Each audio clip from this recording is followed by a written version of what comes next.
నమస్తే, welcome to G24 news. ముందుగా headlines చూద్దాం. మంచి మనసు చాటుకున్న Allagadda TDP MLA Bhuma Akhilapriya.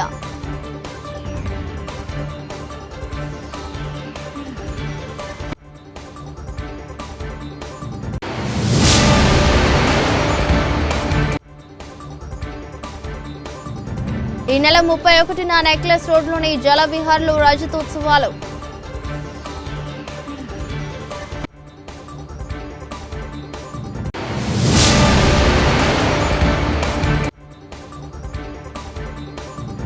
Janagama party నాయకుడు నాగపురి కిరణ్ కుమార్ పైన పోలీసులకు ఫిర్యాదు చేసిన బాధితులు.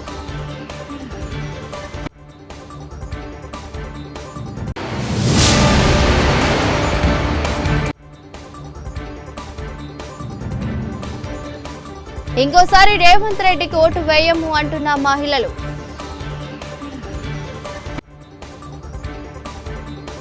తెలంగాణ జర్నలిస్ట్ ఫోరం 25 ఏళ్లు పూర్తి చేసుకుని సందర్భంగా ఈ నెల 31న నెక్లెస్ రోడ్లోని జల విహార్లో రజతోత్సవాలు నిర్వహించనున్నట్లు ఫోరం నాయుడు ప్రెస్ అకాడమీ మాజీ చైర్మన్ అల్లం నారాయణ తెలిపారు.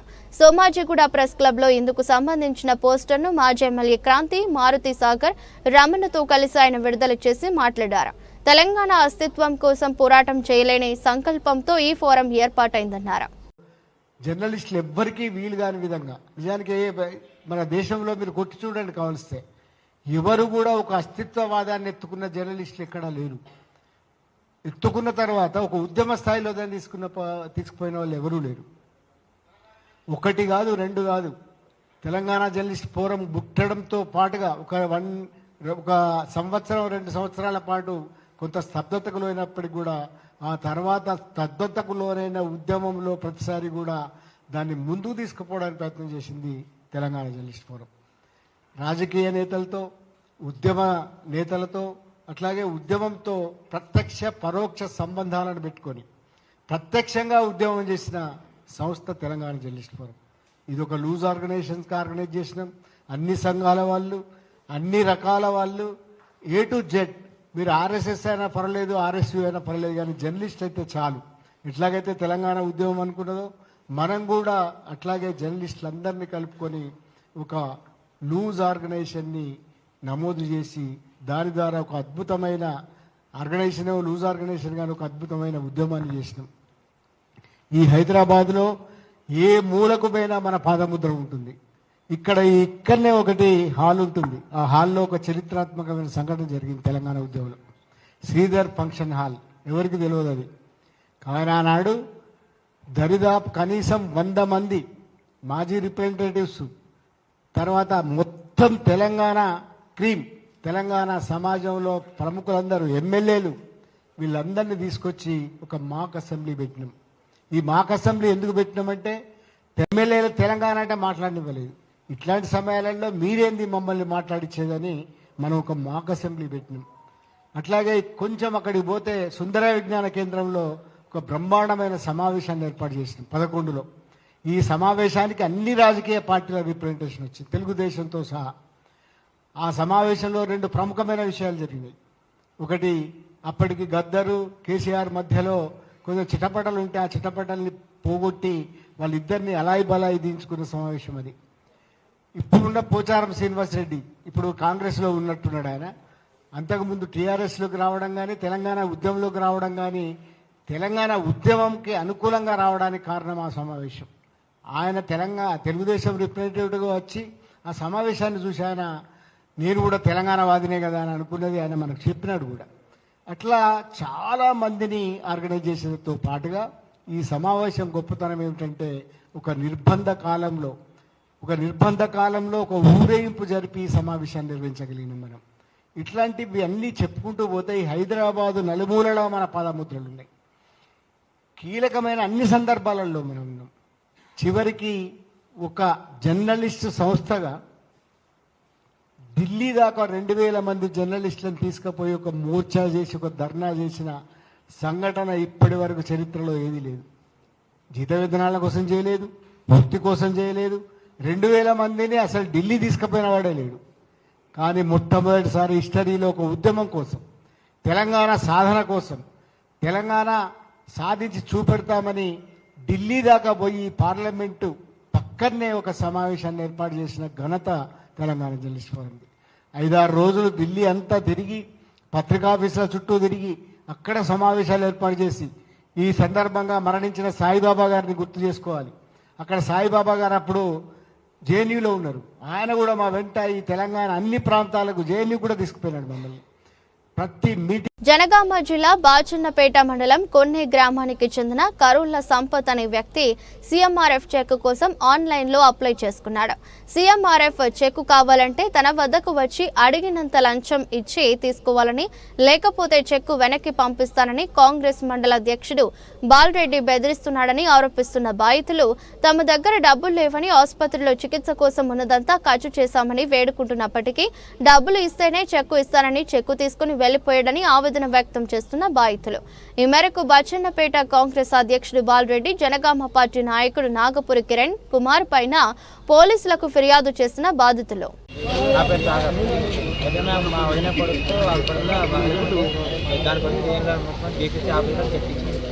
అయితే అది వేరే దగ్గర నుంచి ఫోన్ వచ్చింది, మరి చెప్పొచ్చు హాస్పిటల్ అని మన చెప్పొచ్చిన వేరే దగ్గర ఫోన్ చేస్తే ఇప్పుడు వస్తుందా అలా ఆఫీసర్కి వస్తా చెప్పి హాస్పిటల్ అంటే హాస్పిటల్ ఏదంటే ఇప్పుడు మనం కంప్లీట్ వేరే వాళ్ళకి ఫోన్ చేస్తాను. మనం పోలీస్ స్టేషన్లో ఏమన్నా కంప్లీట్ మన డీసీసీ ఆఫీసర్ చెక్ చేస్తే మిస్ అయిందని కంప్లీట్ అయింది.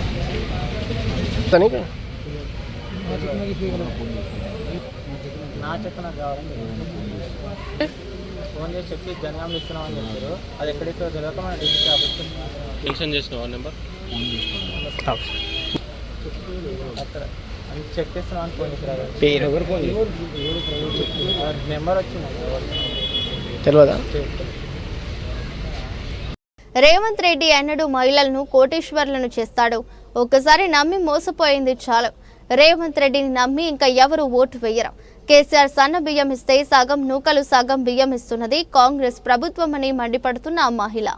కొత్త పింఛన్ అని పెట్టినాం, ఆ కొత్త పింఛన్ ఇస్తలేడు. వీడికి 2 సార్లు పెట్టినాం, 2 సార్లు ఇస్తలేడు. అవి మహిళలు కోటేశ్వరాలు చేస్తాడు, వాడేనని చేస్తాడు బిడ్డ. ఇంకా ఉన్నది లేదు గుంజుకొని తింటాడు అంతే. అందరూ దొంగ దొంగ అంటారు. దొంగే మరి, ఎందుకట్లా? దొంగ కాకపోతే దేవరా బస్ ఎక్కితే పైసలు పోతే ఫ్రీగా కూర్చున్నాం. ఇప్పుడు వేసి సర్తారు బలం ఉన్నోళ్ళు, బలం నెలలో కింద పడతాను. అవునా? ఏం చేస్తాం మరి నెలకు 6,000 7,000 మిగులుతాడుగా మీకు. ఎందుకు అని మిగులు పాడబడే దెబ్బలు పడి మళ్ళీ దవాఖాన పోతే మళ్ళీ 5,000 కానీ బట్టి ఏమిటికి 6,000 మిగులు. మరి పడితే కొడుతుర్రు, సదనైన వాళ్ళు కొడుతుర్రు, నూకేస్తారు. నూకేసే వరకు దిప్పుకు అంటే ఏం చేస్తాం?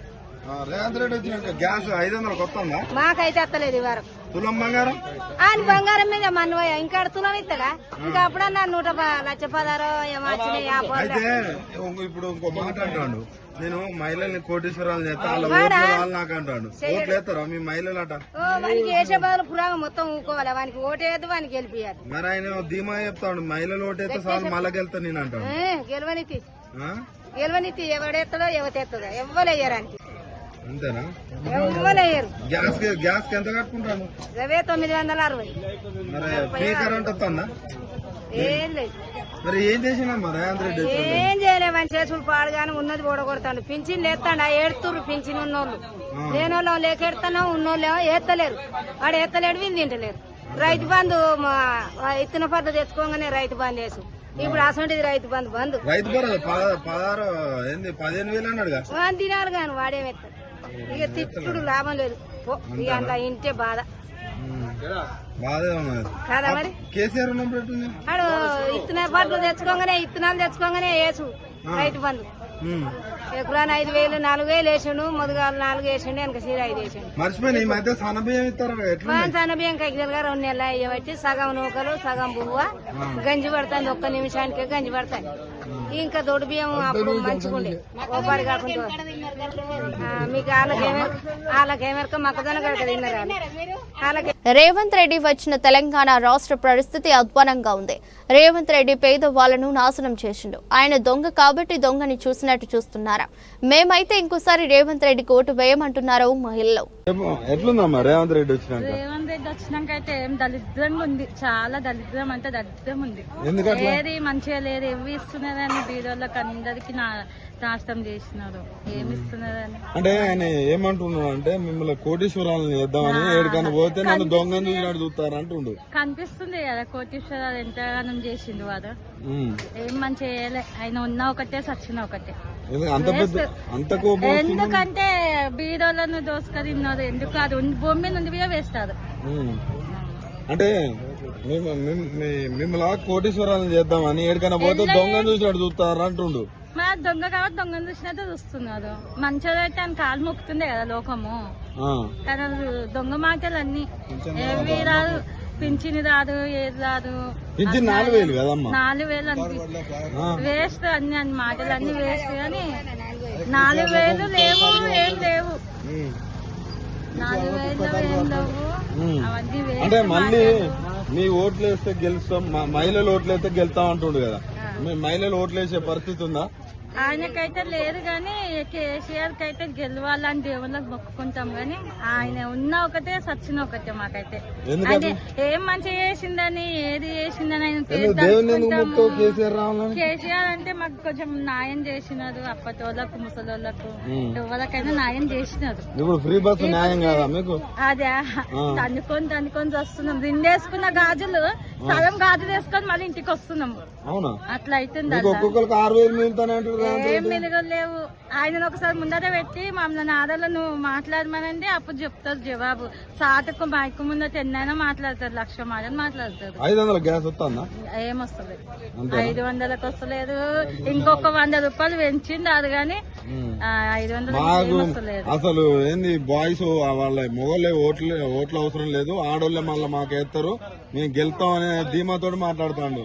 ఇక కొంతమంది ఆయనకు సపోర్ట్ లంచం తీసుకున్న సపోర్ట్ ఉన్న వేస్తుండొచ్చు. కానీ మాయాసుడు బీరోళ్ళు అయితే ఆయనకి వేసేంత ఛాన్స్ లేదు, లేదు అస్సలు లేదు. ఏమో వాళ్ళ మాటిని లంచం తీసుకుంటే అయితే వేస్తుండొచ్చు. కానీ మాయాస్ అంటే బీరో వాళ్ళు అయితే ఆయనకి వెయ్యదు, అది గ్యారంటీ. ప్రపంచంలో 3 జెండర్స్ ఉన్నాయి. బీజేపీ వాళ్ళు ఏ జెండరో తేల్చుకోవాలి. భారతీయ జనతా పార్టీ కాదు, booth Janata party. BJP social media వాళ్లకు కిషన్ రెడ్డి నల్లికుట్లోడి లాగా కనిపిస్తున్నాడు. కానీ ఇంత నీచపు సోషల్ మీడియా నడిపిస్తున్నారు. వాళ్ళ మీద కేసు పెడదామంటే ఒక్కరికి కూడా మొహం ఉండదు. నా పాత వీడియోలు తీసుకొచ్చి బుద్ధి లేకుండా ట్రోల్ చేస్తుంది బీజేపీ సోషల్ మీడియా. మీలాంటి బూతు భాష వాడే జాతి ఈ భూమి మీద ఎక్కడా లేదన్నారు కాంగ్రెస్ ఎమ్మెల్సీ అద్దంకి దయాకర్. ఈ దేశంలో కాదు ప్రపంచంలో ఒక 3 జెండర్స్ ఉన్నాయి. ఒకటి మేల్, ఒకటి ఫీమేల్, ఒకటి ఇప్పుడు ట్రాన్స్జెండర్స్. మీరు ఏ జెండరో తెలుసుకోరు. మీలాంటి బూతు భాషను వాడే జాతి ఈ భూగోళంలో లేదు. రాహుల్ గాంధీని దేశద్రోహి మీరు అన్నారు అని అంటే మీకంటే లీడర్ ఆఫ్ ది అపోజిషన్ పార్లమెంట్లో ఇది మీ సంస్కృతి. ఎవరన్నా ఆయన కేంద్ర మంత్రి, ఇక్కడ కేంద్ర మంత్రి. మీకు కేంద్ర మంత్రికి మామూలు మొహం లేనివాడు ఉంటాడు కదా సోషల్ మీడియాలో, వాళ్ళకు రోజుకు 100 రూపాయలు ఇస్తారట ఈ సోషల్ మీడియాలో బూతులు పెడితే. అచ్చ తెలుగు బూతులు పెట్టేటోళ్ళని పట్టుకున్నారు, ఒక 100 మందిలో 1000 మందిలో పట్టుకున్నట్టుంది. ఇక వాళ్ళు పెట్టే తిట్లు నేను నా పుట్టుకని చదవగలేదు, నేను 50 ఏళ్ళు దాటొస్తున్నా. కానీ ఇలాంటి నీచ నికృష్టమైన పదాలు వాడుకుంటూ మీరు ఇవాళ మళ్ళీ మాట్లాడతారు పవిత్రులం మేమని చెప్పి. ఇవాళ కాంగ్రెస్ పార్టీ మీద మీరు చేస్తున్న కామెంట్ చూస్తే థూ అనిపిస్తుంది. మిమ్మల్ని చూస్తే బూతు. మీరు మళ్ళీ పవిత్రం అని చెప్పుకుంటారు సిగ్గు లజ్జ లేకుండా. కిషన్ రెడ్డి నడిపిస్తుండా సోషల్ మీడియా, మరి ఇంకెవరైనా నడిపిస్తుండో నాకు తెలియదు. చూస్తానికేమో నల్లికుట్టలాగా కనపడతావు. కానీ ఇలాంటి భాషనా ఇదా? సిగ్గు లజ్జ ఉందా ఆ భాషతో? ఎక్కడియో పెట్టిన వెనకటి గడ కట్ చేసి ఇటు కట్ చేసి అటు తీసుకొచ్చి నా మీద ట్రోల్ చేస్తారు. రాహుల్ గాంధీ మీద ట్రోల్ చేస్తారు, మా రేవంత్ రెడ్డి గారి మీద ట్రోల్ మీరు మీ బతుకంతా ట్రోల్స్ బతికేనా? వానికి మొహం కూడా ఉండదు. ఆ పెట్టేటోనికి వానికన్నా చూద్దాం, వాని మీద కేసన్న పెడదామంటే వాని మీద ఆయనకి ముఖం కూడా ఉండదు. ఎతికితే మళ్ళీ వాడు మనం కౌంటర్ పెట్టంగానే మళ్ళీ పోతారు. ఇంత నీచాతి నీచమైన బూతు పార్టీ అలా బీజేపీ పార్టీ, నిజంగా బూతు జనతా పార్టీ అది. తెలంగాణలో అందాల బాంబులు తిరుగుతుంటే కాంగ్రెస్ మంత్రులు సొల్లు కాల్చుకుంటూ వారి వెనక తిరుగుతున్నారన్నారు సిపిఐ జాతీయ కార్యదర్శి నారాయణ. ఇప్పుడు హైదరాబాద్ తెలంగాణ అంతా అందాల బాంబుల చుట్టూ తిరుగుతూ ఉంది. అంగరంగ వైభవంతో వాళ్ళు ప్రదర్శిస్తూ ఉంటే సాంగ్ కూడా తిరుగుతున్నారు మంత్రులు, అధికారులు. సిగ్గుడు అని కొంచెం అయినా వాళ్ళు రేపు కార్పొరేట్ కంపెనీకి అమ్ముడుపోయేవాళ్ళు. ఇక్కడ అందాల బొమ్మలు తీసుకుంటారు, ఫోటోలు తీసుకుంటారు. కార్పొరేట్ కంపెనీ వాళ్ళు పనికిమాలిన వస్తువులు తయారు చేసి వీళ్ళు బొమ్మలు అమ్ముకుంటారు. ఇట్లాంటి కార్పొరేట్ రంగానికి బానిసగా వచ్చేటువంటి వాళ్ళకి ఇక అందాల పోటీలు పెట్టి దానికోసం పెద్ద ఖర్చు పెట్టి తిరిగి సొంగలు కూర్చుకుంటే లాభం? ఆ డబ్బులేదో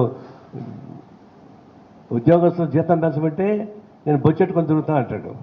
అందాల బొమ్మల కోసం సొంగలు కాచుకుంటూ ఖర్చు పెడతాడు. ఇదేం జరుగుతాయి? ఇది షాద్నగర్లోని బీజేపీ పార్టీ అసెంబ్లీ కార్యాలయానికి గత 3 సంవత్సరాలుగా అద్దె బాకీ ఉందని, ఇంటి యజమాని పదే చేసిన అభ్యర్థనలను విస్మరిస్తున్నారని భవన్ యాజమానులు సరిత రామాంజన్లు ఆవేదన వ్యక్తం చేస్తున్నారు.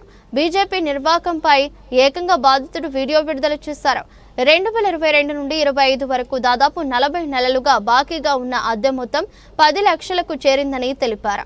ఇప్పటి వరకు పాలమూరు బీజేపీ నేత విష్ణువర్ధన్ రెడ్డి 1 లక్ష, అందే బాబయ్య 50,000 రూపాయలు మాత్రమే చెల్లించారని, మిగతా 8.5 లక్షలు రావాల్సి ఉందని చెప్పారు.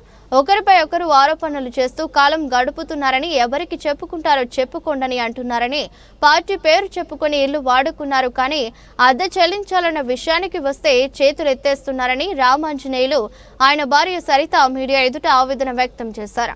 మీ అంతర్గత విభేదాలతో మమ్మల్ని ఆర్థికంగా ఇబ్బందులకు గురి చేస్తే ఎలా అంటూ మీడియా ముందు తమ గోడును వెళ్లవేసుకుంటున్నారు.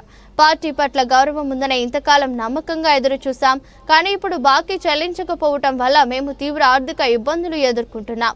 ఇప్పటికైనా పార్టీ నాయకులు స్పందించి అద్దె బాకీ చెల్లించి న్యాయం చేయాలని కోరుతున్నారు. గతంలో ఈ విషయంలో ఉమ్మడి మహబూబ్ నగర్ జిల్లా పార్లమెంట్ సభ్యురాలు డికే అరుణ ఫిర్యాదు చేసినప్పటికీ స్పందన లేదని తెలిపారు. అద్దె కోసం ఎన్నిసార్లు కోరినా తీరని బాధ ఎదురవుతుందని, న్యాయం కోసం చివరికి మీడియాను ఆశ్రయించాల్సి వస్తుందని పేర్కొన్నారు. నాకు న్యాయం జరగకుంటే మా కుటుంబ సభ్యులందరూ కలిసి షాద్నగర్ పట్టణంలో చౌరస్తాలో కూర్చొని నిరాహార దీక్ష చేస్తామని, అలా కూడా పరిష్కారం కాకుంటే మా కుటుంబం అందరం కలిసి పురుగుల మందు త్రాగడానికి కూడా వెనకాడబోమని సరిత భర్త రామాంజనేయులు ఆవేదన వ్యక్తం చేస్తున్నారు. ప్రస్తుతం ఈ వీడియో వైరల్ గా మారింది.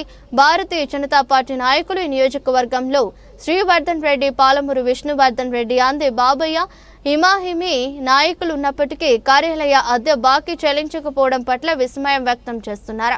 బాధితులు రోడ్డుపై పడితే పార్టీ పరువు పోతుందని సామాన్య కార్యకర్తలు గుసగుసలాడుతున్నారు. నమస్తే మీడియా మిత్రులకు, నా పేరు రామాంజనేయులు. ఇక్కడ నేను నా ఇల్లున్నది షాద్నగర్లో కనుక 2021లో నేను బీజేపీ ఆఫీసులో రెంట్ ఇవ్వడం జరిగినది. నెలకు 25,000 చొప్పున ఇచ్చడం జరిగినది, కింద పైన 2 ఫ్లోర్లు కలిసి. కానీ ఇప్పటి వరకు నాకు ముండినవి 1,50,000 రూపాయలు మాత్రమే. దాని తర్వాత అందరి దగ్గరికి వెళ్ళిన కార్యకర్తలకు కానీ, అందరి దగ్గరికి ఇక్కడ ఉన్న పెద్ద మనుషుల దగ్గరికి అందరి దగ్గరికి వెళ్ళినా కానీ ఎవరు నాకు కూడా స్పందించడం లేదు. కనుక దయచేసి మీ మీడియా మిత్రులైనా నాకు దయచేసి మాకు నా భార్య, నా పిల్లలకు చాలా రోడ్డు మీద పడే అవకాశం ఉన్నది కాబట్టి చాలా అయింది. దయచేసి మీరైనా న్యాయం చేయగలరని మనం చేస్తున్నాను. అన్నమ్మ గారికి దగ్గరికి వెళ్ళి కూడా ఇంతకుముందు గతంలో తెలపడం జరిగింది. ఆమె కూడా నాకు ఎలాంటి రెస్పాన్స్ నాకు చేయలేదు కాబట్టి మీ ద్వారా మీ దగ్గర రావడం జరిగింది. కనుక దయచేసి నాకు ఖచ్చితంగా నాకు మీ ద్వారా న్యాయం జరుగుతుంది అన్నట్టు ఇక్కడ మీకు దగ్గరకు వచ్చినాను. కూడా నాకు న్యాయం జరగకపోతే నేను, నా భార్య, నా పిల్లలను రోడ్డుపోయేవాడు కాబట్టి ఇక్కడ చౌరస్తాలో ధర్నా చేయడానికి కూడా, కూర్చోడానికి కూడా మాకు ఎలాంటి అభ్యంతరం లేదు. మాకు రోడ్డు మీద ఉన్నాం కాబట్టి మాకు అది ఆధారం. కానీ దయచేసి మీకు అందరికీ చెప్తున్నాను, నాకు న్యాయం చేయగలరని. రాష్ట్ర బీజేపీ నాయకులకు కూడా ఇప్పటిదాకా పట్టించుకొని నాకు న్యాయం చేయగలరని మనం చేస్తున్నాను. మాకు ఒకవేళ న్యాయం చేయడం వేళ నేను మా పిల్లలు చౌరస్తాలో కూర్చొని టెంట్ వేసుకుని కూర్చొని మీకు చిరాదీక్ష చేయడంలో సిద్ధంగా ఉన్నాము. మ్యాటర్ మనకి ఎక్కడ అప్పటికి కూడా మీరు స్పందించకపోతే మేము ఏదైనా సూసైడ్ చేయడానికి కూడా మేము వెనకాడబోతున్నాము చెప్తున్నాము. మీ పేరు మీద మీ చనిపోవడానికి కూడా సిద్ధంగానే ఉన్నాము, రోడ్డు సిద్ధంగానే ఉన్నాము. కనుక చాలా రోజులు అయింది కాబట్టి ఇక్కడ అప్పులు కరెంటులు చాలా ఇబ్బంది పెడుతున్నారు. ఇక్కడ కరెంట్ కూడా కండిషన్ ఇక్కడ కింద మాకు ఎలాంటిది లేదు, మీ దిక్కెళ్ళి మాకు చాలా ఇబ్బంది ఉంది. కనుక దయచేసి మన రాష్ట్ర మంత్రివర్యులు కానీ మన రాష్ట్ర పెద్ద మనుషులు అందరూ కలిసి మీడియా మిత్రుల ద్వారా నాకు న్యాయం చేయబడుతుందని కోరుతున్నాను. తన తమ్ముడిపై లేనిపోని నిందలేస్తున్నారని ఉగ్రవాద నిందితుడు సమీర్ సోదరి ఆవేదన వ్యక్తం చేశారు. సమీర్ లిఫ్ట్ మెకానిక్ గా పనిచేస్తున్నాడు. ఎక్కడో సిరాజ్ దగ్గర ఆయుధాలు దొరికితే అతడికి సంబంధం ఏంటి? సిరాజ్ ఫోన్లో నంబర్ ఉన్నంత మాత్రాన సమీర్ని ఉగ్రవాదిగా ముద్ర వేస్తారా అని ప్రశ్నించారు. సమీర్ సహా మరో 5గురితో కలిసి ఉగ్ర కుట్రకు ప్లాన్ చేసినట్లు సిరాజ్ విచారణలో తెలిపిన సంగతి తెలిసిందే. मैं आलिया बेगम बात कर रही हूँ भोईगुड़ा सिकंदराबाद से। सैयद समीर जो है मैं उसकी बहन बात कर रही हूँ और मेरा भाई बेकसूर है। मेरा भाई लिफ्ट टेक्नीशियन है। ये सब जो भी न्यूज़ में बोल रहे हैं, फेक न्यूज़ जो भी बोल रहे हैं, ये सब बेकार है। ऐसा कुछ भी नहीं है। मेरा भाई ऐसा कुछ कर ही नहीं सकता। बस उसको खाली अफवाह उठा रहे और मेरे भाई को फंसा रहे बस। मैडम आपके घर को बहुत से लोग आते थे ओलपीटी से, एक मीटिंग लगाते थे आपके घर में, ऐसा आपके लोकल कौन बोले आपको? यहाँ के लोकल लोग बोल रहे हैं यहाँ पर, के बारे में आप क्या बोलना चाहिए? देखो सर, समंदालू सुने होंगे आप। समंदाल का मतलब क्या रहता? पैगाम लगाता। हाँ, तो मम्मी पैगाम लगाते, रिश्ते लगाते थे तो आते रिश्ता किसको होना होना आते। तो गलत क्या है? ओल्ड सिटी से आना गलत है? गलत आए, अगर आए तो क्या है? कुछ है? सबके घर को नहीं आते कोई भी, उनके घर को नहीं आते कोई भी। क्या कई को लगा नहीं, क्या लगा खाली खानदान के नहीं है लगा, खानदान नहीं रहता किसको भी। मैडम आपके भाई को महीने के 16 तारीख को पुलिस ने अरेस्ट किया, वो लोग क्यों अरेस्ट किया आपके भाई को? 16 तारीख थी ये महीने के 16 को अरेस्ट किया। हाँ, जुम्मे के दिन करे थे, फ्राइडे के दिन। क्या टाइम पे आए थे पुलिस वाले घर में आपके? और 4 बजे 4:30 वही 4 बजे समझो, जुम्मे के दिन 4 बजे आए थे। आगे ले गए, बच्चा काम से आके गया, नीचे पकड़ लिए। कटिंग मशीन के लिए आया था उन्होंने भाई मेरा, नीचे पुलिस वाले पकड़ लिए। देखो ऑयल का डब्बा भी है यहाँ पे। काम से आया उन्हें सीधा, बस उसको नीचे से लेके चले गए, ऊपर आए, चेकिंग करे पूरा घर में, कुछ भी नहीं था, क्या भी नहीं था, हर एक चीज चेक करे। आप लोग पूछ सकते हैं उनसे। और मैं यही बोलना चाह रही हूँ कि मोदी जी से और असद अवैसी साहब से ये गुजारिश है मेरी कि मेरा भाई बेकसूर है साहब। रेवंत रेड्डी सर से भी यही बोलना चाह रही हूँ मैं, मेरा भाई कसूरवार नहीं है साहब, बेकसूर है उन्हें। मेरा भाई ऐसा कर ही नहीं सकता। कितने साल से यहाँ पर रह रहे आप लोग? हम लोग बचपने से रहते साहब, हम बचपने से रहते। कितने लोग रहते घर में आपके? जी, हमारे घर में मेरे मम्मी है, मैं हूँ और मेरा भाई, हम तीनों ही है और कोई नहीं है बस। जी, पुलिस वालों का कहना है कि आपका भाई 2 तेलुगु स्टेट में ब्लास्ट करने का प्लान कर रहे थे, इसलिए उनको अरेस्ट किया। तेलुगु क्या बोले? तेलुगु स्टेट में ब्लास्ट करने का प्लान था। नहीं साहब, ऐसा नहीं कर सकता। तेलुगु स्टेट बोले तो ये भी तो तेलुगु स्टेट है ना। हैदराबाद में ब्लास्ट करने का उनका प्लान था। कुछ नहीं था सर, हैदराबाद में तो छोड़ो, कहीं भी करने का कुछ भी प्लान नहीं था सब। ऐसा रहे तो सब में पहले घर वालों को मालूम रहता इस चीज के बारे में। ऐसा कुछ भी नहीं है, हाल ही मेरे भाई को फंसाया जा रहा है। सबकी जान जानी चाहिए, हिंदू रहो, मुस्लिम रहो, कोई भी रहो, एनी पर्सन, सबकी जानी है। और अपन इंडिया है, इंडिया अपना है, ये देश अपना है। हम वैसा क्यों करेंगे? अगर वो करके हमको क्या मिलेगा? हमको क्यों? किसी को भी कुछ भी नहीं मिलता, किसी को कुछ नहीं मिलता, बस वो खाली फंस गए साहब। मैं सरकार से यही गुजारिश है, असद अली साहब से, रेवंत रेड्डी सर से, पीएम मोदी सर से मैं यही बोलना चाह रही, सर मेरा भाई बेकसूर है सर, आप लोग प्लीज कोऑपरेट करिए सर, मेरे भाई को इंसाफ होना। बस हम लोग गरीब है साहब, हम कमा के जीने वाले हैं। వార్తలు ముగించే ముందు మరోసారి హెడ్లైన్స్. మంచి మనసు చాటుకున్న Allagadda TDP MLA Bhuma Akhila Priya.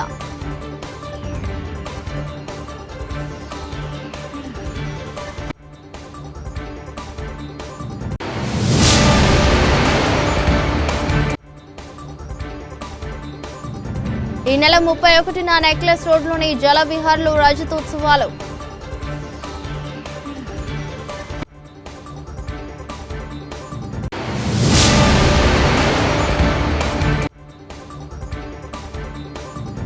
Janagama party నాయకుడు నాగపురి కిరణ్ కుమార్ పైన పోలీసులకు ఫిర్యాదు చేసిన బాధితులు.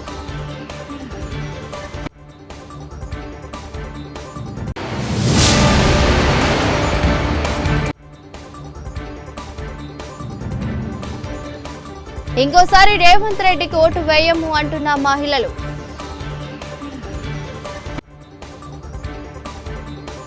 ఇది రెస్ట్ బులెటిన్. మరో బులెటిన్లో మళ్ళీ కలుద్దాం. అంతవరకు సెలవు. నమస్కారం.